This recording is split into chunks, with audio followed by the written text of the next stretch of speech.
Welcome, real family. It's your girl Precious. I'm back, and today I'm talking about what to consider before you buy a stock. What to consider before you buy shares of a company. So let's talk about this. Guys, do not forget to give me a thumbs up and subscribe and stay in tune for more because more is coming. Like more is coming. So I thought that I was thinking about teaching you how to navigate the Easy Equities and Easy Properties platform. But I was like, okay, fine. Before I do that, I need to teach them what to consider before they actually buy stocks so that they can go out there and pick the best stocks. So let's talk about this. One thing to consider, first thing first, you need to know the product. What is the company selling? You have to know that, and you have to check, is this product going to be needed in the near future, considering that fourth industrial revolution is here.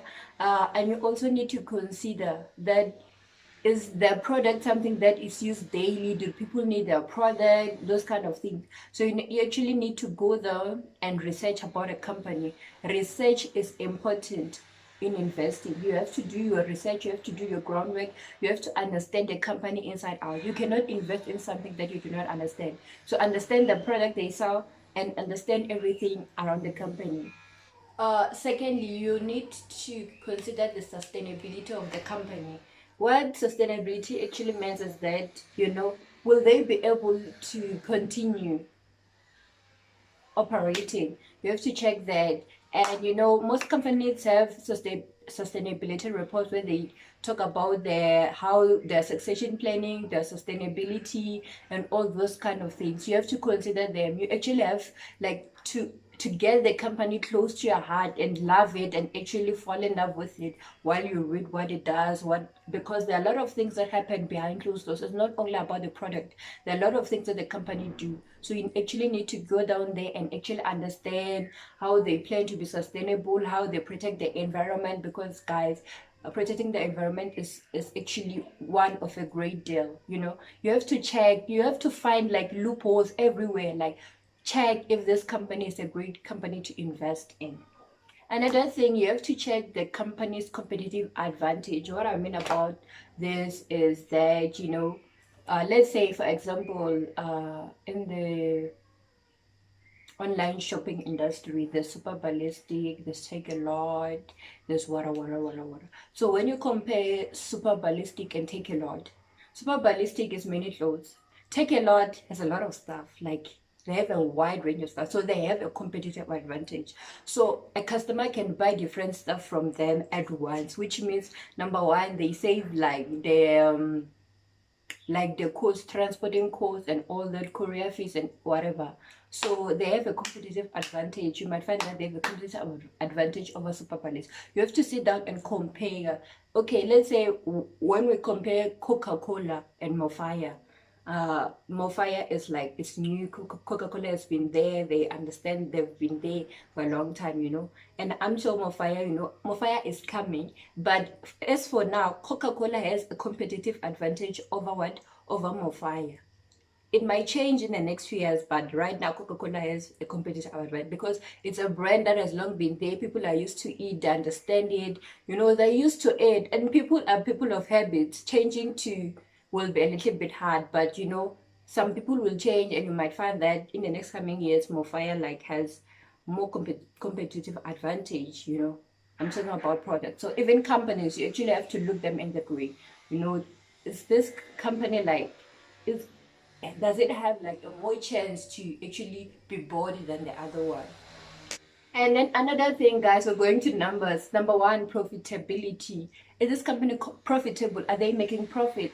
You have to go to the financial statement, see the profit that they've been making, and also go to the cash flow statement and see, like, do they have enough cash going around so that they can be able to fund like daily activities. You have to check that too. You have to check those kind of stuff, guys. It's important. And then their return. What is their return? This is mostly measured by return on investment, return on equity. I will teach you how to calculate those, and for those we can get online, will show you where to get them. if you thought like accounting was that subject that you didn't love, and you thought it's for accountants or for people who want to do businesses and all that, well, then you were wrong. To be an investor, you have to understand the numbers, and sometimes to analyze the numbers, you need to use those ratios. You have to use those stuff to actually calculate in order to find like good return and all that. So guys, you have to be familiar with financial statement analysis, and I will teach you that so that you can understand it, because I don't want you to go in this blindly. You cannot just like a company and just go buy it. What if it gets liquidated? It's bad. So you need to know your numbers. Okay guys, another thing lastly is the usage of debt. Okay, you might find that a particular company mostly uses debt to fund its operations, which is not a bad thing. Debt, actually, companies need to actually make debt sometimes for expansion, for all those kind of stuff. But you need to check, like, this debt, do they have enough money to like pay it off? Will the company, you need to check. And again, to get to that, you need to use financial statement analysis ratios. Like you need to use ratios to calculate, so I will teach you all about that, guys. So these are the things that I wanted you to get to understand before you actually even understand how is equities work and all that, because this is like the basics of investing in shares, like anywhere. So you need to understand it. It still applies. Not every company out there that you see is good to invest in. So you need to find the good ones and invest in them, because some are just, are hanging by a thread and they're just about to collapse. And you don't want to get in and it collapses on you, guys. We're talking about your money. We have to make sure that your money is safe and your money is growing. So that's what we're trying to do. You might lose, yes, but just make sure that your losses are minimal. So guys, a next video is coming where I'll be teaching you how to calculate some of this ratio to check profitability, return on investment, and if the company is using like debt, and how is it good, when is it good, and when is it bad. So I'll be back to teach you more about it. But what I told you, please know this. I hope you have like something to know this, because guys, this is important. It is very, very important. Don't forget to subscribe. Don't forget to give me a thumbs up and stay in tune for more. It's your girl Precious, and I love you, real family.